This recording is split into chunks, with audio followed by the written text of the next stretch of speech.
Tersangka dalam kasus dugaan ijazah palsu Egy Sujana disebut tidak menyampaikan permintaan maaf kepada Presiden ke-7 Republik Indonesia, yakni Joko Widodo atau Jokowi, saat bertemu di kediaman Jokowi di Solo Kamis 8 Januari 2026. Melansir dari tribunnews.com, dalam pertemuan tersebut Egy Sujana yang datang bersama tersangka lainnya, Damai Harilubis, justru disebut memberikan nasihat kepada mantan wali kota Solo tersebut. Fakta tersebut disampaikan oleh Mikhail Sinaga, host podcast YouTube Santana TV, yang mengaku mendapat penjelasan langsung dari Egy Sujana melalui sambungan telepon terkait pertemuan tersebut.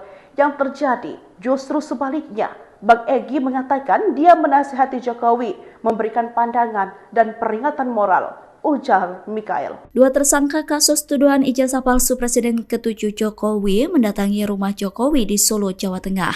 Kuasa hukum Jokowi Yakub Hasibuan mengatakan kliennya menyambut hangat kedatangan Egy Sujana dan Damai Harilubis.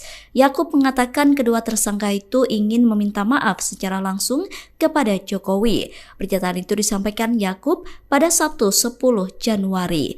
Yakub mengatakan pertemuan tertutup itu berlangsung hangat dan sangat kekeluargaan. Menurutnya pertemuan itu bersifat hati ke hati. Yakub sendiri mengaku pihaknya masih belum mengetahui detail isi pertemuan Jokowi dengan Egy dan Damai.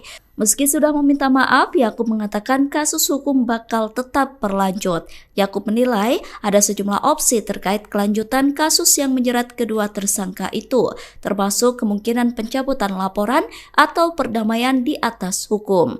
Yakub mengatakan kuasa hukum Jokowi akan segera menemui kliennya untuk berdiskusi terkait kelanjutan kasus di Polda Metro Jaya.